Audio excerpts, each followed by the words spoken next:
You're now listening to Sound Talent Media. Check out more shows at soundtalentmedia.com.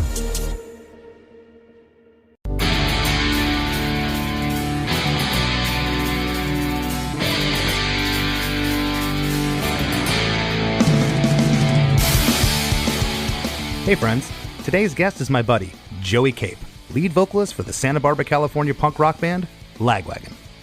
Joey and I decided to break down the Lagwagon classic May 16th, taken from their 1998 Fat Records release, Let's Talk About Feelings. Joey described the pain behind the inspiration for the song, and how, at the time, he felt it was just another album track.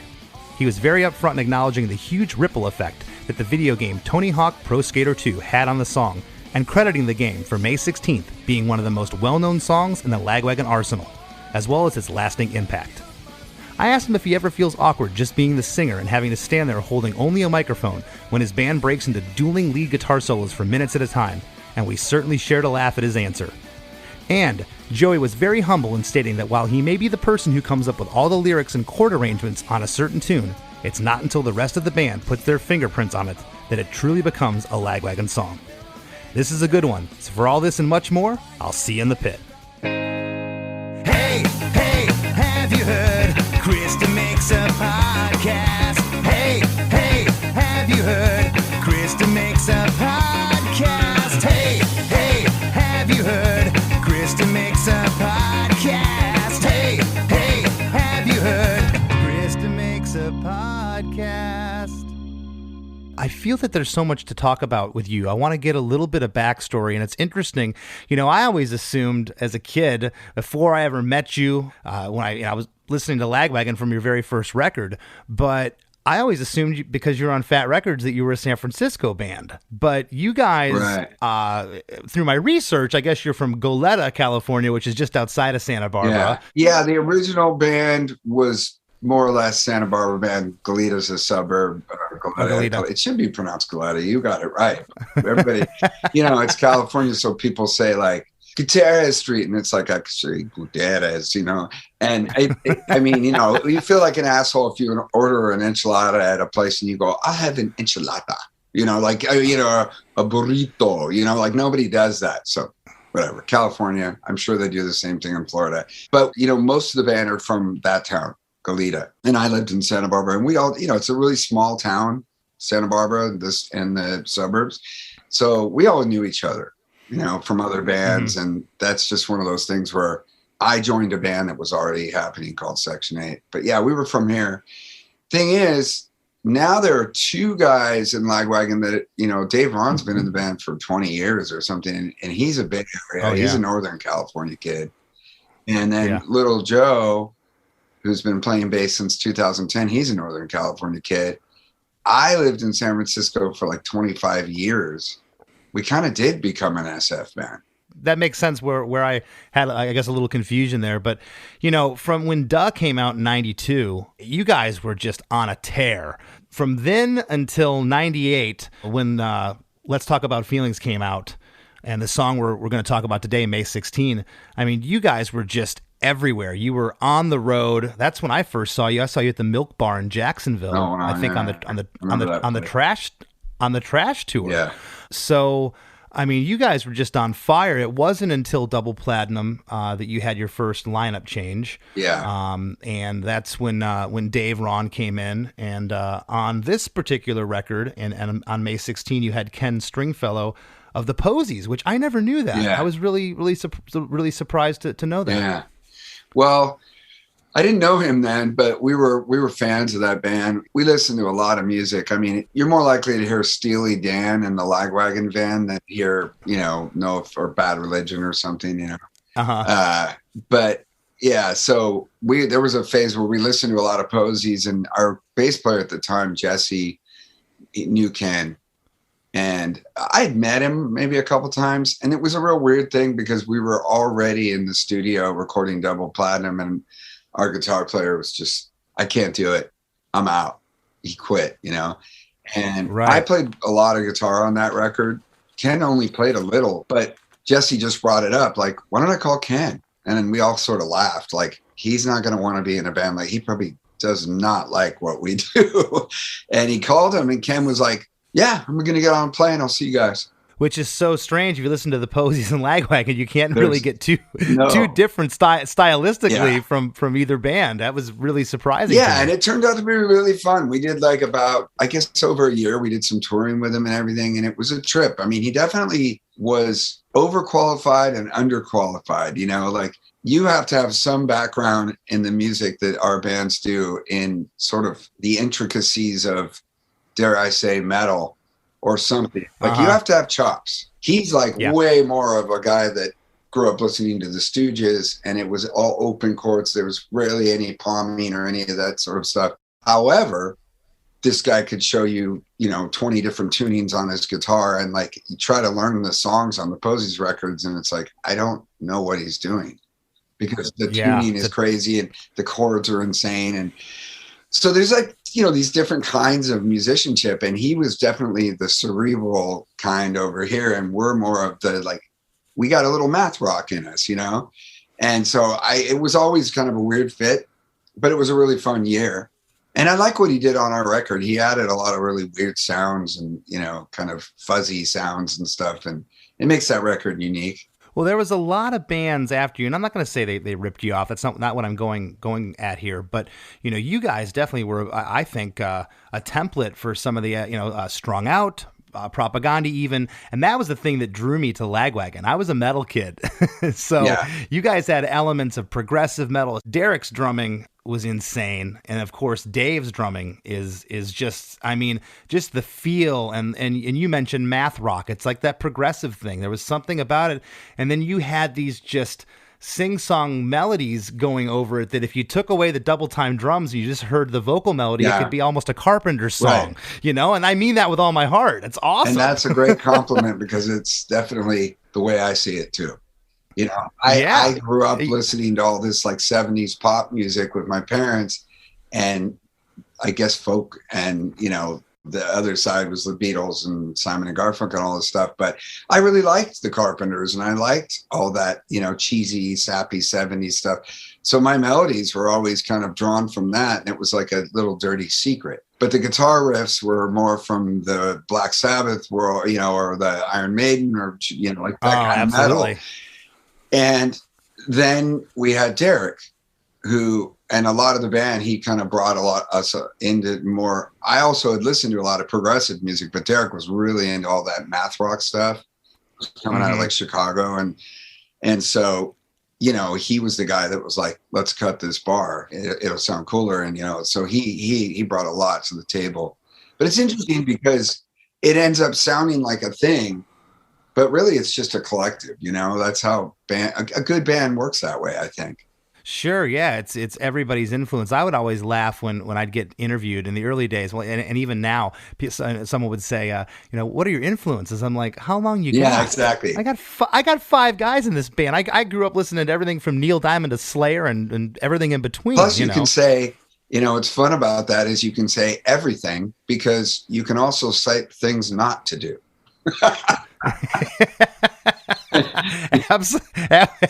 Absolutely. There's a lot of music that I do not want to influence me. Yes.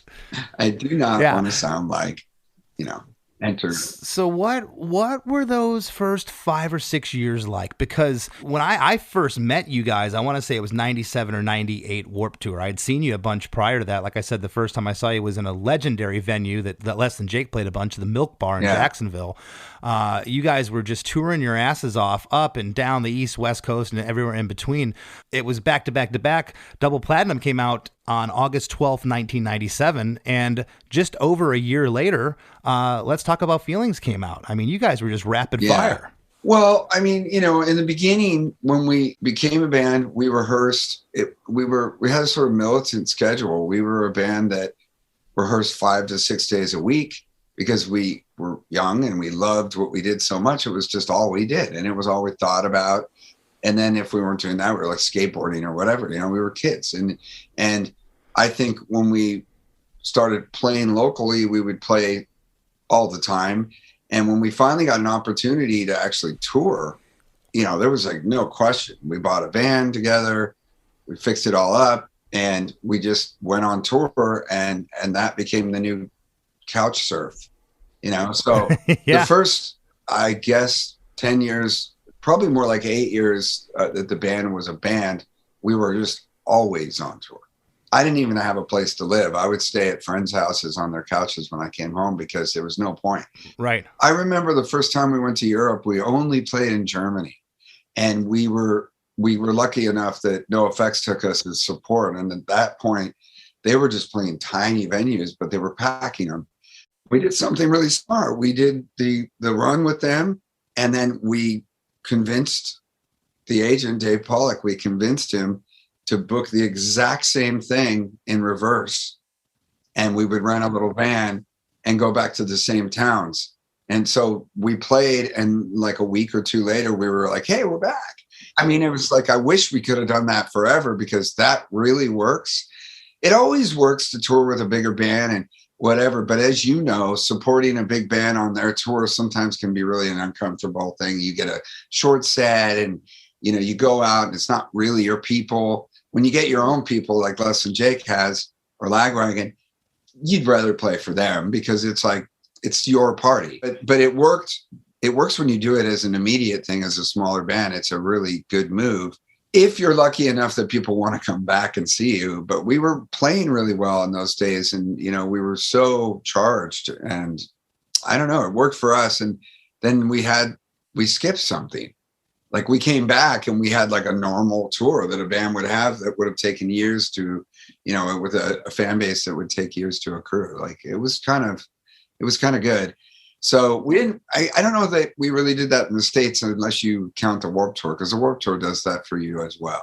I just remember, you know, when we did the Punk and Drublic Festival with you guys a couple years ago over in Europe, that's when I was like, okay, now I can really see the legwork, the footwork these guys put in all those years back, because that didn't happen from a couple YouTube videos. That crowd had seen you guys before. It was really cool. Thanks for sharing. I felt it was important to get a little of that backstory and set us up to getting into 1998 and this particular track, May 16, which is just... It's one of those fan favorites. And I do want to say before we jump into the song that, you know, I never knew until, you know, you got into your solo career and even, you know, Bad Astronaut and stuff, I would see you playing, you know, acoustic stuff. And you always assume as a younger person that, oh, he's a singer. He doesn't play guitar.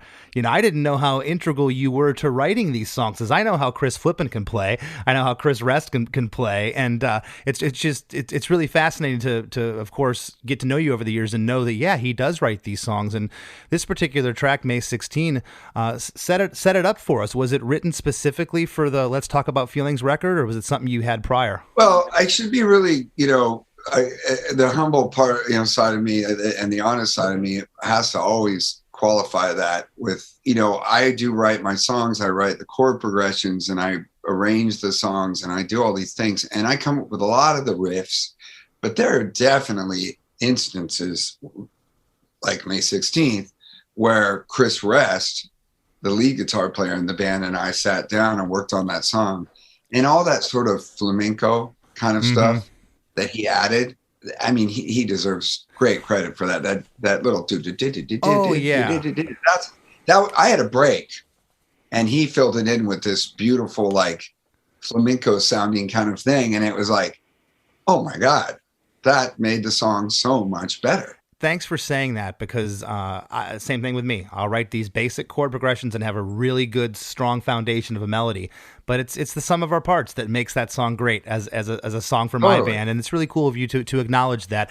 Just speaking of the chordal arrangement and the lyrics of this one, you know, that's kind of more what I was talking about. And it was interesting to me to, you know, like I said, if I just saw a guy with a microphone, oh, he doesn't play guitar. That's what you think as a younger person. But it's really cool that you know, you've had a hand in writing a lot of these songs. So again, this one, May 16th, where were you at? Was this something you wrote specifically for the Let's Talk About Feelings record, or something you had in your arsenal for a while? I just write a lot of songs, and it's just sort of my catharsis or whatever, songwriting. You know, I don't know. I write songs. It's kind of what I do more than anything else. It's almost just by accident that you end up in a band or singing. I ended up being a singer because I played guitar in a band, and the singer was such a jerk when we were making our demo. He's the kind of guy that would show up with no shirt on and like two girls drunk. and we're like spending our hard-earned money from our shitty jobs, and he'd be like 3 hours late for the vocal session. So we ended up kicking him out, and we all tried to sing the songs we were working on, and I just kind of ended up singing a little better than the drummer did, And then next thing I know, I'm in Lagwagon. I don't know, because I didn't choose to be a singer. I don't think of myself as a singer, but I do write a lot of songs, and I sometimes think now, later in life, I might think more specifically about a concept. And so I've been doing more conceptual work, because it almost makes it easier when you can grab any subject matter in the world to have a sort of concept the band's going for, and then just like think about songs in you make the world a little smaller for inspiration. But back then I just wrote songs. I don't know that I had, and I certainly didn't have the title in mind, because Jesse came up with the title of the record, but I just had songs, and I wrote that song like you write any song. Something happens that inspires you and you write it, and if you're lucky, it turns out to be a good one. Right. Was this written around the time of the record? Do you remember? Was it written at yeah. Okay. So, whenever, I call it the well. Like, you make a record, you go on tour to support it, and then you're either writing some stuff on tour, or when you're home a little bit, you're writing, and maybe you just suddenly it's time to make another record, and you go, well, I have like 12 songs that I wrote. Should we check them out? And then other guys have stuff too. And then you draw from the well, the collective well. But that was one of the songs that I wrote in that time period between, I guess, was it Double Platinum and that record? And that one is the one that's resonated more than any other song I've ever written. But I think that largely is, Tony Hawk. Well, I was going to say Tony Hawk helped. That game. That game is it's like if you could have a song and a soundtrack. Yeah. Is it better to be in a movie or to be in like this really rad video game? Tony Hawk's Pro Skater 2, the song was featured on, and it has become a fan favorite. Less Than Jake has also been featured on that game, and totally. I get it. It has legs, and it's hilarious to me, because the world we live in, it's not easy to have like a hit. Oh yeah. In fact, in a weird way, your bands like ours don't really have hits. We have fan favorite. We have like song, like our audience has songs that they respond to live, and you learn like, okay, these ones got to be in the set because they always crush live. And there's these other ways that they happen. But that was the first time we ever had, and maybe the only time we've ever had a song where it was just like we'd start the song live, and then the crowd would be, this much bigger crowd that we started to get. Yeah. They're just then they're stoked, because like 30% of them, they only know this song. Yeah. And I'm like, ew, I don't like this. This is what it's like to be a pop band, like a major label pop band. Like, yeah, everyone comes back from the bathroom for the hit. The one song, But luckily it wasn't that bad. But it's also something to be thankful for, because it really kickstarted our band, it helped us a lot. Certainly. Yeah. Well, the one thing, and everything I read on the internet, you have to take with a grain of salt. But I read something, there was a quote, it said that Joey was influenced a lot by Punk and Drublick when writing this record. And that record came out like 4 years prior to this. And the only reason I mention that, and I'm taking that quote, whether it's true or not, is the song. I think that's my quote. It probably is. The song Linoleum reminds me, not in style at all, but it reminds me a lot of this song in that this is a very strange arrangement in May 16th. It is just, to me it is. Yeah, we're going to break it down in a moment. It doesn't follow your, typical, there is a chorus, but it's not the focal point of this song. There's so much going on guitar wise. And it's interesting that there's other Lagwagon songs that I feel are a little bit more digestible than this one. And it's so crazy that this is the fan favorite, because it's one of those tracks that's just arrangement wise is really interesting. And the song's 2 minutes and 57 seconds long. It opens with a 7-second, I call it the dueling guitars. And what I always loved about your mixes was you got a left guitar and a right guitar.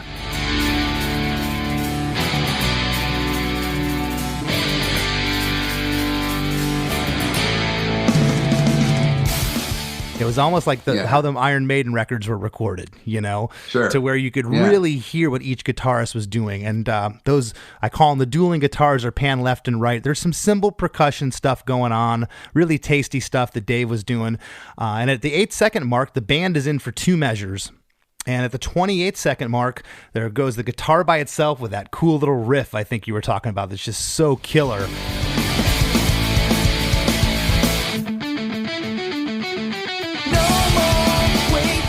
And then we're straight into verse 1. And it's interesting because verse 1 is actually a double verse. It's not just one verse. It kind of goes in 2 parts. So I'm going to break down the first half, and I'll let you kind of talk about the lyrics with us. No more waiting on them as you rise inside new rooms. It's official. You've gone. You can live for no one else. Man, the guilt must be huge. There's no gain in failure. You succeed at being mine. Without being completely specific, a certain person I knew had some success in their life. And some people, I don't know if it's a borderline personality trait, but some people, when they find success, they make a connection that I don't see, which is to sort of leave everything behind because it's got to all be new. It's like, okay, so it's sort of like a status pool, They're here, then they find some success in life, and to them, they have to redefine themselves, I guess, out of insecurity to be this person that they are now. And by doing so, they sort of have to leave all of their past behind them, including their friends. And this was someone I was really close to, and I feel like he basically just, one day he was just not there anymore. Okay. And it hurts. Yeah. And so that verse is saying, I see how you see it, but the only failure is you're failing me, like you and everyone else that loved you, your hometown pals.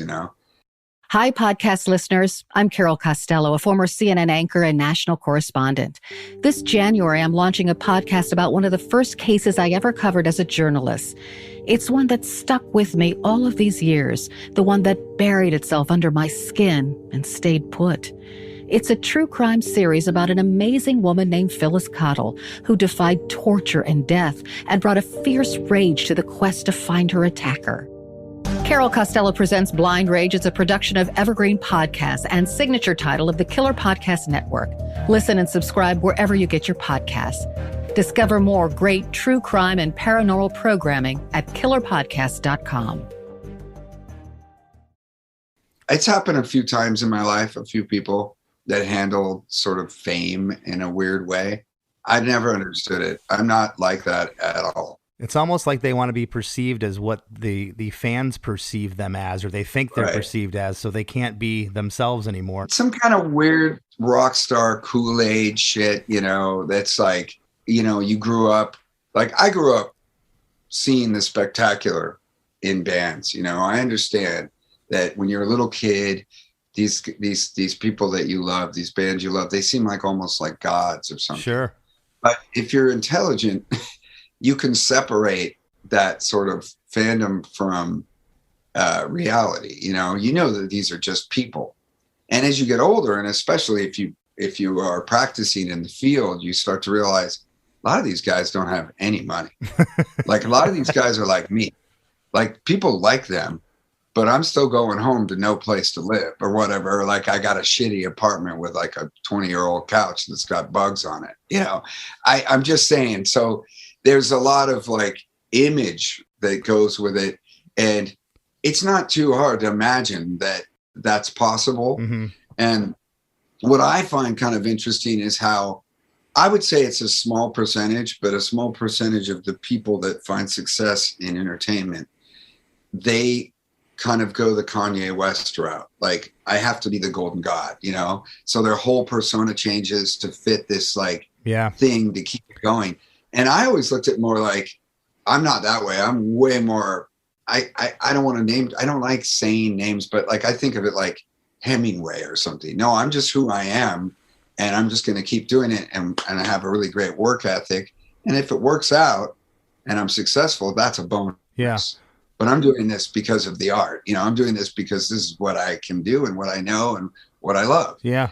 And I'm not patting myself on the back. That's not what I'm saying. I'm just saying it always kind of blows my mind when people that I was very close to go that route. Interesting. And was the song actually written? And before we go any further, I keep seeing the song on the record, on your Wikipedia page everywhere, written as May 16. I always called it May 16th, and I think you referred to it as that. Is that what? Yeah, that's what it is. Okay. That's a typo. Also, I was never there. There are lots of things like, let's talk about feelings being inspired by punk and dub. Like, I'm happy to let people believe that, but that's not true. And I didn't think it was true, and the only reason I brought not even slightly. No. And of course, how could you not be influenced by a record that was on your label that was a huge record? Not that it was a direct influence, but of course you heard the record. But yeah, but there's never like a specific thing. And my inspirations are, I mean, I'm older than Mike. If anything, we share inspirations from our childhood, but you're rarely inspired by your peer bands, you know. Mm-hmm. Like maybe there's something a peer band does that you go, God, that's really cool. But because they're your peers, you might even make a conscious effort not to copy that. Right. You know, not to like let that get too infused in your sound. A lot of what happens is at the same time, a whole bunch of bands are doing something and they're inspired by the same things from their past. And one band does really well, and the other bands just do maybe okay or don't do anything. Yeah. And so there are like a million bands that probably started or played at the same time as other bands that got really famous, and they will probably always be, you know, just when people write about things that they didn't experience, they're going to say, well, clearly this band was influenced by this band, but yeah, there's a lot of parallels is what happens, you know. Was the track actually written on May 16th? Yes. Oh, awesome. Okay, I want to get into the second half of this verse now, and I say second half because it kind of starts over, and you say, yeah, old friend, see you there. I will be proud from afar. I can't paint a picture. And right here, I can paint a picture. I can paint a picture, excuse me, in a moment. And then it says, of memories, and there aren't many left. I am extradited. So they're fading. Is this fading there? Your memories are fading. I'm not saying that's lyric. I was like, sorry. I think I know the lyric, but that's happened before on the show. The first time I corrected it, I'm sorry. No, it's okay. It's okay. But I'm also like commenting on what the lines mean, you know, to the song. Yeah, no, and I want to get into that for a moment. I was just reading ahead because I wanted to talk to you to see if you consider the line basically, when it goes double, the drums go halftime on the line of memories and there aren't many left. I am extradited, uninvited. I'm considering that almost like a pre-chorus. Yeah, sure. Okay. So the chords are going major, minor, yeah. You know, between the same chord. And then it goes to the lift. Yeah. And the lift is a tiny pre-chorus. Yeah. Yeah. Sure. Okay.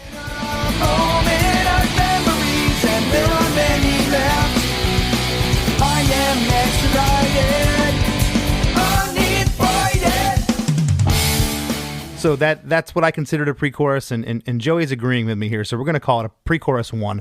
I noticed a couple other things, and then I want you to break down the lyrics here that I just read. Very interesting placement of backing vocals. There's a harmony on moment, there's a harmony on the words many and left, and then there's a harmony on the word uninvited. I know Ryan Green produced the record. Yeah. Was that something Ryan came up with, something you came up with? Really interesting placement, and why just those words? I'll tell you, because I think that happens a lot, and it happened a lot with Ryan. Ryan had a real gift for that kind of thing.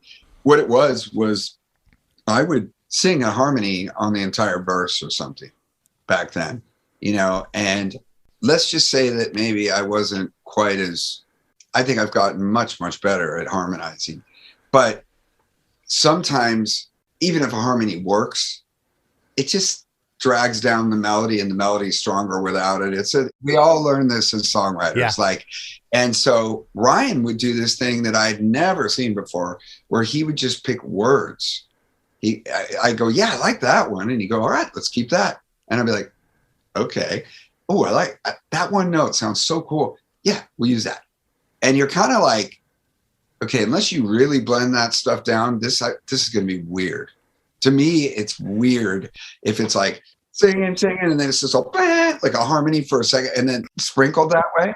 To me, it's weird, and analyzing this song after being a songwriter for the past going on 3 decades, 30 years, Joey, I'm going to take a page out of this. I've never thought in these terms. You know, Roger, when he sings them, we sing lines. We never just do one word here or there.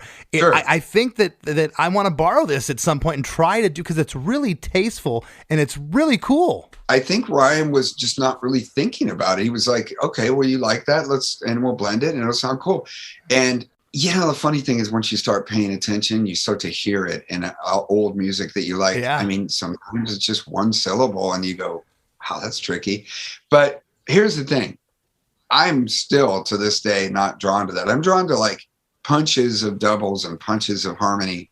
And I think that they if they work really well, they do have a way of lifting the melody out of like the mundane kind of, you know, there's a real art to harmonizing. But yeah, that was a Ryan Green thing. And I was very uncomfortable with it. But the funny thing is that he did that all over that record, I think. And, you know, it's like, I let it go because it kind of works. No, and for this track in particular, it works brilliantly. And like I said, I've never, you know, thought of picking out one word or there. And I'm inspired to write a song and do some placement like that. I think it's really cool. It's interesting how you set up the first half of the first verse, and getting into the second half here, I want you to touch on these lyrics. From what you said about your friend that kind of, you know, perceived himself as something else, this line really struck me now that I know some of the backstory. It says, yeah, old friend, see you there. I will be proud from afar. Like, I'll watch you from back here, but right. Yeah, exactly. That's awesome. Yeah, you know, it's sort of like you're going to have to separate the art from your friend, you know, kind of thing, I guess. But also I'll be here when you get through this. I'm still going to be here. That's how good of a friend I am. Yeah. You know, I'll wait for you to come down from whatever fucking weird mountain you're trying to climb. Mm-hmm. And, you know, the memories fading kind of part of that is sort of like, but that's a way of saying, but look, just so you know, there's a clock here and it's ticking.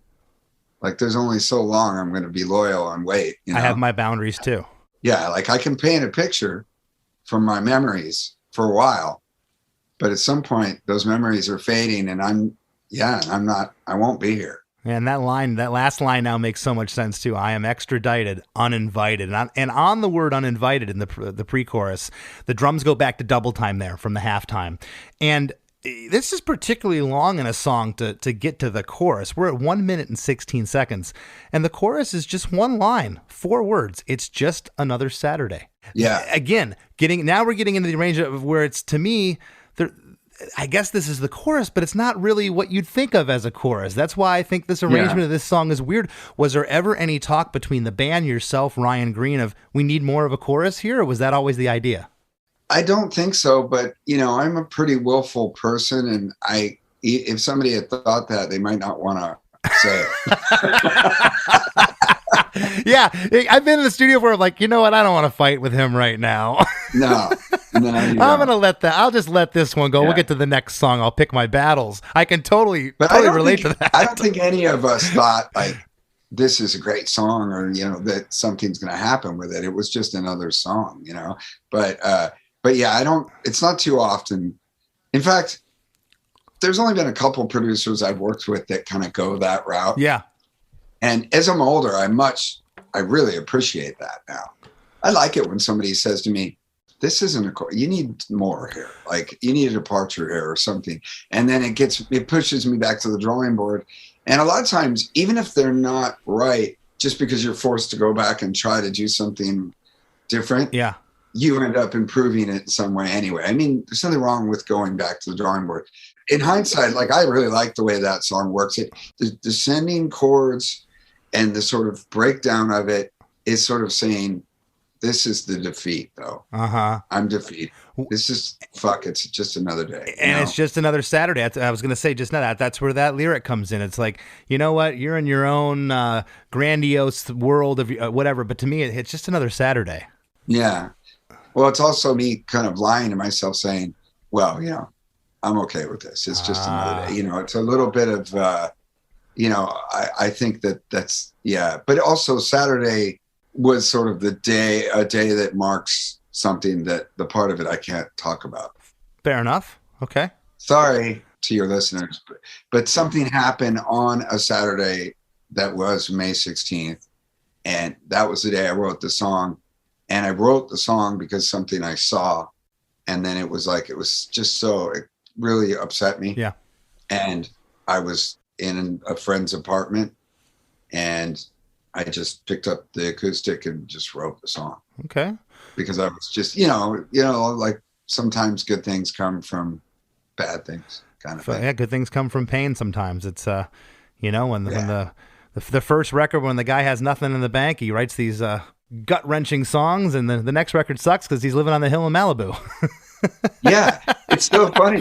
And it's really weird. The older I get and the more that you start to understand like your weaknesses and your strengths and the things that happen. This is a good question for you. I mean, do you ever have this thing with Jake where you've got an album written and you're like literally like either going into the studio or you're starting and somebody goes, I got this song and it's just killing me. Like, do you guys want to hear it? Like, and you throw in that like 11th hour tune. And it's like with us and with me in general, it's always like one of the best songs on the record. This is becoming a recurring theme on the show. Yes, every record we've ever done that happens, it seems like. Yeah, it's like the simple one that it's right. And then you just bring it in. And luckily, it's usually for me an easy enough song for the band to go, yeah, I mean, we can record that thing. I mean, it doesn't seem like there's much to it. And then you record it and the album comes out and it's like everybody's favorite song on the album. And it's like, I'm just doing this all wrong. I just got to all my songs should be like farts, like involuntary. Well, my producer Chris was talking about the other day. We were going back and forth and he was saying the exact thing you're talking about where, you know what? There's no pressure. You already got an album in the can. What's it going to hurt? What's it going to hurt to record another one? You let your guard down, and all of a sudden, this song just rises to the top because it wasn't really thought about. It was just weird. Full guttural feeling. That's really cool. The chorus here at the end, the drums are halftime through, and at the end of the chorus, there's just this killer guitar riff again, and you got it panned left, really moving. And on the right, it's just the chords that are moving with it, and there's this great snare build up, and then you're into the second verse.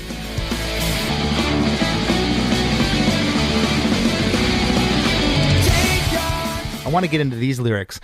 Take a step to freedom, you and her against this cruel world. Take a breath of shelter, then exhale. And then the next part's the pre-chorus, but I'm going to read these two. Trust and allegiance, liberate yourself from hell. And, I don't know if it was written like this in the record, because I listened to this song over and over again thinking, am I going crazy? I always thought the word was against, you and her against this cruel world. But everywhere on the internet, when you go pull up lyrics, and almost every site except one I found this, it says, you and her loathing this cruel world. Was that ever a lyric?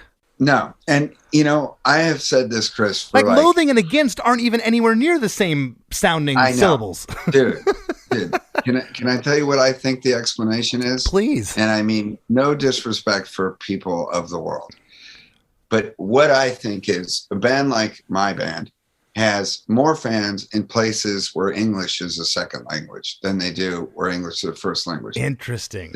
Again, no disrespect here, but also bands like mine don't have such a great work group behind them. We just got a manager like a year ago. We've been about 30 years. There's no cross-referencing and checking. Right. And so no one has ever, I've been saying for 10 years to my band, we got to pay somebody to go to all the lyric sites and correct their goddamn lyrics. Because I'm not going to do it. It's too much work. But there are literally so many of those because they copy from each other. I'm glad this pisses you off as much as it pisses me off. I'm glad I got someone else in my corner. Oh yeah, I hate it because sometimes I forget my lyrics and we're bringing an old song out and I don't have the album handy So I go online and I go to plyrics.com or whatever, and I look it up and I'm reading that and I'm like, well, that can't be right. That's not even proper English. Yeah. So that's all that's about. And that's interesting. You brought up that your fan base, that this could be written by somebody in Italy or something, but I don't know. It's exactly. Against his, and I cherish them for doing that. It's so sweet that people do that. You know, I mean, how lucky are we? Yeah. But you know, they definitely get a lot of the words wrong, and every once in a while, loathing, like they don't even sound. They're not even against. Like I don't know what happens there, but hey, yeah. This is the really funny part. There's a really rare occurrence where the thing they wrote is better. That happened. And then I change it. I change it because it gets stuck in my head and I sing it live the other way and I go, it's not my fault. It's fucking Leonardo's fault, man. Yeah, you know? Yeah. No, that is that's funny you should say that. I've had that happen when analyzing songs on this show. I'm like, you know what? I think the lyric online is actually better. But in this case, I like Against better. We're going to go with that. Well, sure. You know, something you spoke about with Ryan Green a moment ago about the backing vocals, which now really makes sense, is on this particular verse and even the first two words of the pre-chorus, the last line of the verse, take a breath of shelter, then exhale. And then the first two words of the pre-chorus, trust and, all have harmonies on them. Take a breath of shelter, then exhale, trust and allegiance. So it wasn't just one word; it was a whole sentence here, and then two words. So again, you probably sang the whole thing, and Ryan kept what he thought was the sweet spot. Well, we decided together. I remember this well, and it's so bizarre because there's so many things I don't remember, but these things you're talking about, I remember very clearly. Cool. I would like to have been the same way on both verses, but it might just be that the lead vocal, like the sound of that syllable, didn't quite work with the harmony. Sometimes it's not, or maybe there was just something that was a little flat because of something in the guitar, so the harmony's not sitting right. But the second time you do it on the second thing, it's the same fucking notes, but it works perfectly the whole line. And you can't explain and why. You go, well, I know. And most of us just go, well, we can just pan the harmony over there so it's more group vocally, and even though it doesn't perfectly work, it's like it sounds like a part. Yeah. But this was one of those things where somewhere in the middle of those things and the way his technique, that was what we had to do. But the second time the harmony worked, so we used the whole thing. Yeah. Well, I can't explain that. Yeah, something I didn't mention. This second verse here is only half of what the first verse was at the top of the song. So we're getting half here, and getting into the second chorus again. This song, to me, I don't say this in a bad light, but it's a very strange arrangement. We're back into the chorus now, and a chorus is usually where if you're going to hear harmonies in a song anywhere, it's going to be in the chorus. There's no harmonies here. Yeah. It's just another Saturday.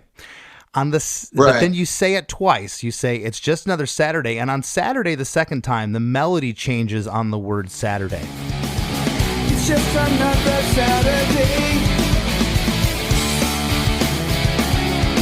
It's just another Saturday.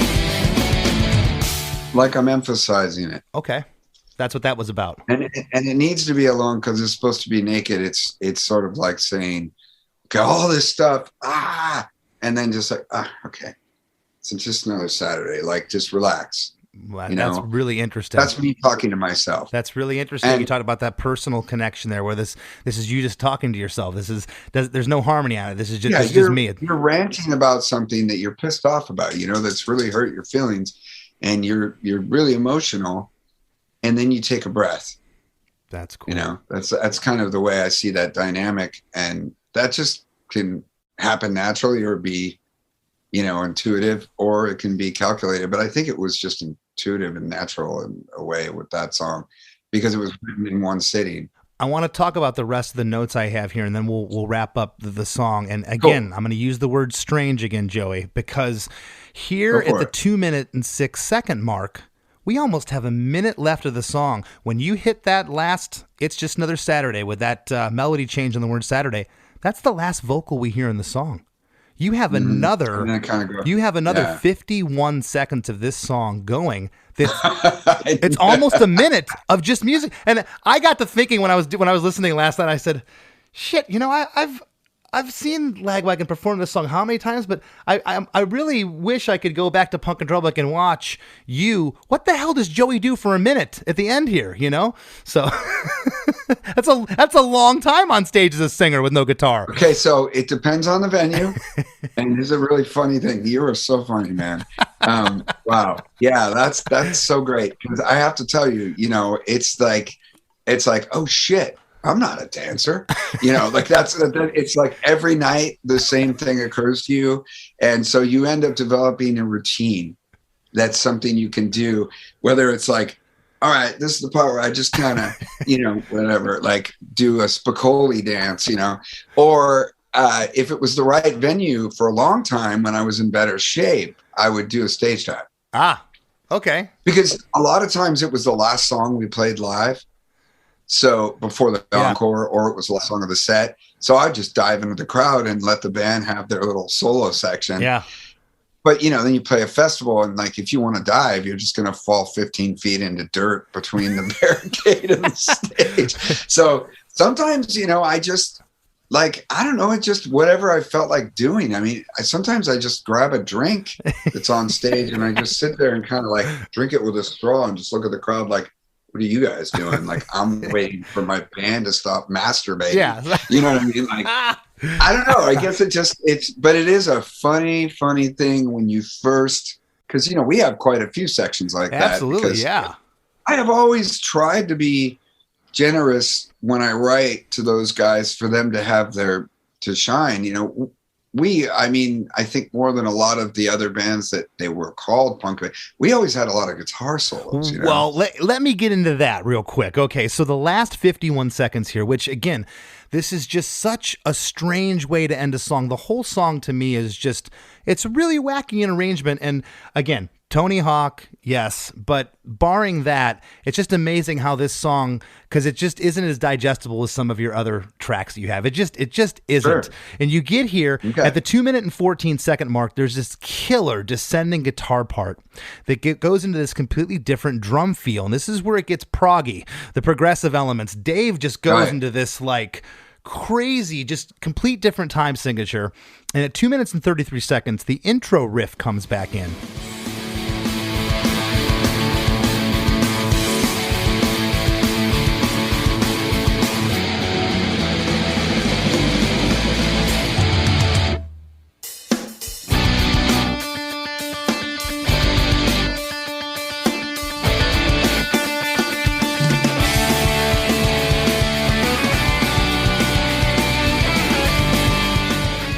Intro progression comes back in. The drums are now playing a mid-tempo groove with a guitar solo that's happening. So this guitar solo is going on, and then at the last flamenco kind of thing. Yeah.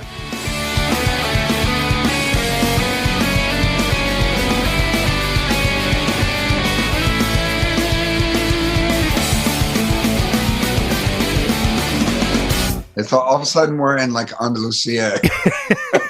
And the last 5 seconds from the 252 point to the 257 when the song ends, the drums are double time. It's just this last burst of energy, and the song ends abruptly. Just awesome. Right. I can't, you know, and I do think about this when I come across songs that are just, you know, kind of out there arrangement wise, and I say to myself, what else could it be? And I can't imagine this song being anything else than what it is. And I mean that with the utmost sincerity. It's what it is. It's what it's supposed to be. It's great. You know, I can't either. And, you know, look, I know that you know what I'm about to say. A lot of times these things just happen by way of band communication and collaboration, and you end up with some sort of unique thing that you wouldn't have ended up with. I'm fairly certain that the whole outro and the whole intro, including the acoustic thing before The Kids Are All Wrong, all was written by me and arranged by me. But what happens is you bring it to the band, and you're like, and then I thought it would do these breaks. And I might have heard that like, like it's an outro. We're going home now, like a blues song or something. But somehow when the band gets a hold of it, they're throwing all this stuff. And then the guy's, I'm going to do a solo here. You're like, okay, you know, sure, man. Do your thing. Start soloing for no reason right there, you know. But the thing is, when you hear it and everybody's put their stamps on it, it starts to get real weird.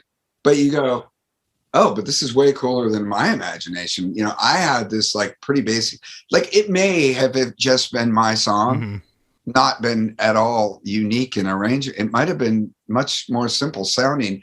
So many of those things are just little things that the band does, you know, maybe they're just in the microscope on a section and not really thinking of the big picture that you as the creator of the song, you have this wider view of it at all times. So I don't know. I think a lot of it is just incidental, you know, it just happens. Yeah. It's really interesting. And I would love to take credit for being like, you know, man, it's just my vision was just so complex, you know, like, I don't think so. Well, in a sense, it was. The basics were there, but then you brought it to the band, and they added what they added to it, and that's a really great point that you made. The last thing I want to touch on is, you know, I don't know how long or when Tony Hawk Pro Skater came out. Do you remember how long the song had before it wound up on that? And I guess my question is, was this a fan favorite out of the gate, or was it really the game that pushed it? Or do you remember playing this and getting a reaction or people talking about the record? I can't really answer that question because I don't know. It's a good question. It's something to think about, but I don't remember. I know my friend Brian was the guy that connected us to the, what are they called? EPA, EA. I don't know, the company that was putting out the game. Okay. And he said, you know, that Tony Hawk's doing this Pro Skater thing and they want to use this song. So kind of seems like they wanted that song. So the album must have been out, but I don't think it had been out long at all. And it certainly wasn't out long enough to know, you know, when you make a new record, you know this, sometimes you make a new record and you play some of the new songs that you think are the songs that play off that record, and they do okay, but they're the new songs, even if they're better than anything you did before. It's going to be after the next record that those songs on the record before start to become fan favorites or whatever.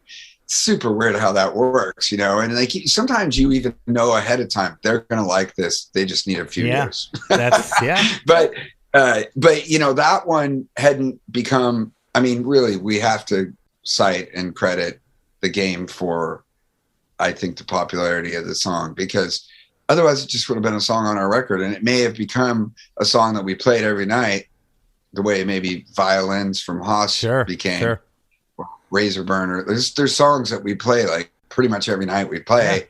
Because if we don't, people get pissed. You know? You go see Lagwagon, you want to hear May 16th. I mean, it's just it's just what it is. We have to play it. I don't think there's ever been a show since that song came out that we didn't play it. Well, you answered my last question, and I just want to thank you so much for hopping on. I know you've been busy lately. Thanks for making the time. And do you have anything you'd like to leave the listeners with? Anything solo Joey Cape? Anything with the band going on, or?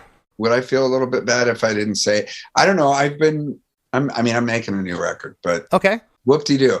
Joey Cape's making a record. Weird. Well, like, I want to hear it. Am I not somebody? Come on. No, I just mean, like, you know, it's funny to kind of like promote something or talk about something, you know, especially when it's not going to be out for a long time. But I did make a record in lockdown. Okay. Like I think around March, I realized early on, I said, okay, this thing is going to have legs. And I'm going to be, and by the time I moved down south with my folks, I'm living in this little tiny room, you know, which is almost like a cabana thing next to their pool or whatever. It's so cool. I just was like, I had gutted the studio up in San Francisco and it was all in storage. And I thought, I'm going to go up there. I'm going to get all the best stuff I have. And I'm going to make this tiny little studio in the corner of the room. And I'm just going to record and write and make songs. And then I got a few months into it and I came up with the title for the record and just started writing only about the experience. And I'm just about finished. I'm going to the studio right after this. I've got maybe, I don't know, another week of tracking to do and it'll be done. Awesome, man. Yeah. And I'm really excited about it. It's cool to write. And I played every instrument on it, and I've never done that. I played the drums and the bass, and I even played some like lap steel, and like there's things that I'm playing on it that I'm not great at, but you know I'm doing okay. It's fun. That's awesome, man. Well, everybody out there, keep your eyes peeled for the new Joey Cape solo record. And I'm looking forward to hearing it. And again, man, thank you for hopping on. Yeah, no, appreciate it, Chris. It was fun. The number you have reached is 100.7 WMMS. It wasn't just a radio station, it was a lifestyle. Cleveland is a rock and roll city for sure.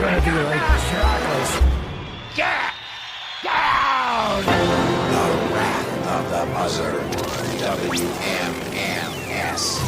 Cleveland. The rise and fall of one of the most iconic radio stations in America. Profiles, The Wrath of the Buzzard, PROH Files. Subscribe now wherever you get podcasts. As we near the end of the show, here's a band you might not know. Welcome to this week's Band You Might Not Know. If you'd like your band to be considered for Chris DeMakes a Podcast, all you have to do is submit your song and bio to bandyoumightnotknow@gmail.com.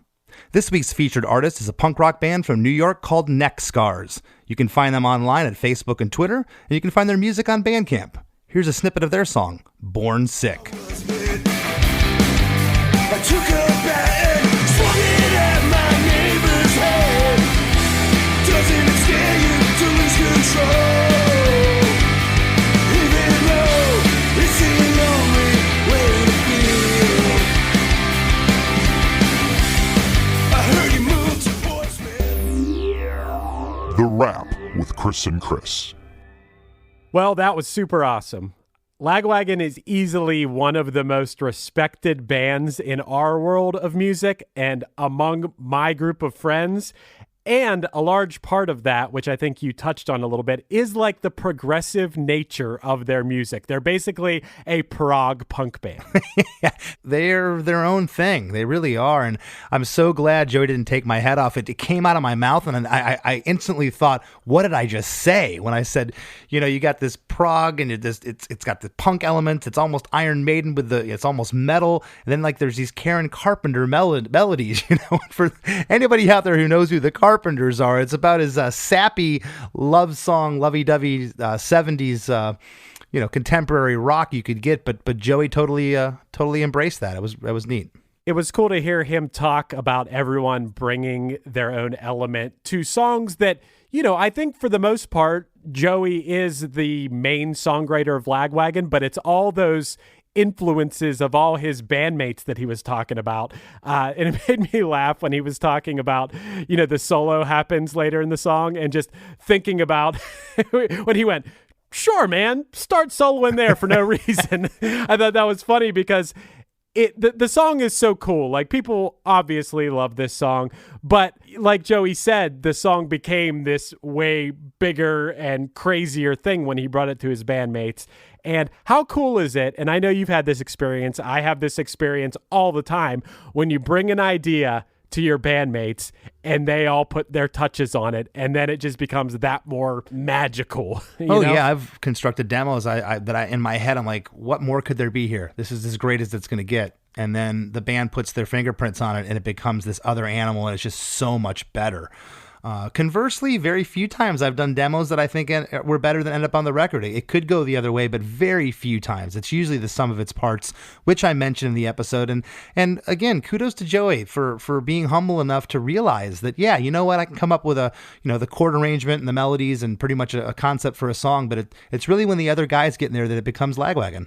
Hey, something I thought was cool that you guys talked about in this episode was not overusing harmonies. I remember when my band first learned how to use harmonies in songs, and it was harmonies on everything. That was our that was our trademark. You're all of a sudden you were the Eagles. Yeah, it was just, and I mean, I'm not going to say I don't like that necessarily, but there is a matter of being tasteful about it and using it effectively, because if you use it effectively, then it's going to have that much more of an impact when you do use it. This song is a perfect example of that. Yeah, and I meant what I said to him. I took a page out of this song today. And I filed it away and said, you know what? I want to put a harmony on a word here or there and try to shake it up a little bit, because usually it's like, oh, this line needs a harmony, or this whole pre-chorus or this whole chorus needs to be harmonized. And that was really interesting how they came up with this. It was literally Joey singing on a bunch of stuff, and Ryan Green's ear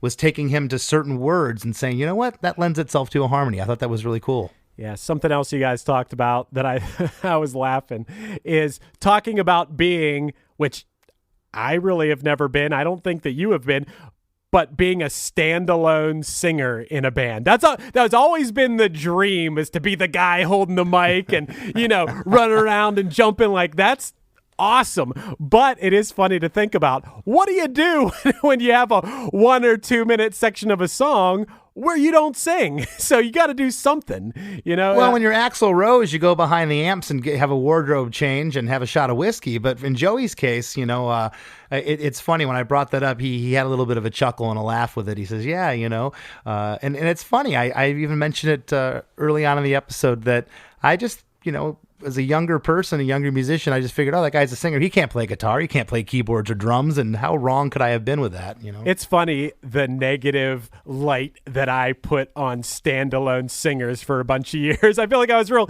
jaded about standalone singers. I'm like, you don't even play an instrument up there. You just sing, as if that isn't very, very hard to do. You're using your vocal cords as an instrument and you're breathing, and it's very much an art in itself. Some could argue it might be the hardest instrument to play if you want to do it well. I mean, maybe it's not harder than a harp, but but it's up there to be able to not only be a technically proficient singer, but to also have something about your voice that makes it stand out. That you can't even teach that, I don't think. I've always maintained that the drummer has the hardest job. You're swinging all 4 limbs. Yeah. It's a real cardio workout. But I could also argue in the same breath about the singer, because I can relate to that as being a singer. There's just some nights where your throat doesn't want to work as well as it did last night when you were in Chicago. And man, you still got to deliver. Those people paid the same amount as the last night, and it's nerve-wracking. Right. Joey was saying in his younger years that he would stage dive at that part sometimes. And I was thinking, have you stage dove? Oh, yeah. Yeah. I have, but it's been many, many years. I think the last time I did was on my birthday in Japan, probably over a decade ago now. I think we were in Nagoya, and I turned around and I threw my wallet out of my back pocket and like my wireless pack and maybe my tour laminate over to my stage manager at the end of the set. And he's like, "What are you doing?" And I just look at the crowd and I took off, and thank God they caught me. Yeah. So. Yeah. It could be a dangerous thing that I'm surprised still exists today. It's definitely a strange thing to feel a bunch of people's hands all over you and like jumping into a sea of sweaty people. The things that we do in the rock and roll lifestyle. But I've definitely done my share of stage dive. I've had friends, I don't think I've done this, but I've had friends that do stage flips, in the crowd. Like, yeah, people don't give a fuck. Diving off speakers, diving off balconies. I've seen it all, but it's safe to say that stage dive in 2008 or 9 or whenever it was, that was probably my last one. Right. It was my birthday. The booze was flowing at the end of the set, and I remember waking up the next morning, and the first thing I thought of was like, thank God I didn't, throw my shoulder out or break my, collarbone or something. Right. The other thing I wanted to talk about, and I'm not going to disrespect Joey by even speculating with you, but you can't help but wonder, who's this song about? And so we're not going to get into that, but I more or less wanted to talk about, have you had this sort of experience, like a friend who's gone on to more success and then maybe become a different person, and you feel like you don't know him anymore? A couple instances, yes. And much like Joey, I'm not going to divulge who that is. Right. It's not fair, because I realize as I've gotten older that maybe my perception of that person has changed as well. Right. And I also can be man enough now to say that I don't know what it's like to have 3 bodyguards and a private jet and have people pulling at you. You can't go to the store with your kids because you're getting mobbed.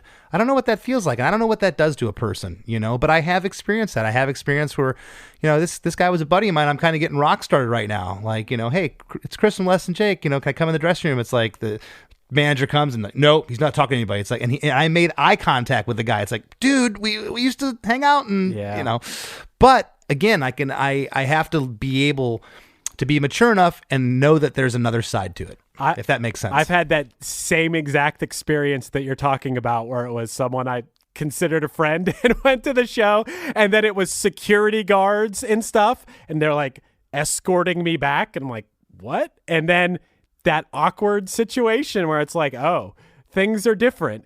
And, I have a sort of, I don't know if you want to call it character flaw in myself that I already have anxiety about, is that I need to get over this a little bit, but I always feel like I'm bothering people. And 99% of the time, I'm sure that's not true, that if I called up somebody that I knew back in the day and said, hey, it's Chris, they'd probably be like, hey, man, what's up? Just like I would be with anyone. But I never want to bother people, if that makes sense. I think you were raised right, and I think you were taught manners. I feel the same way. I've never wanted to be an imposition to somebody.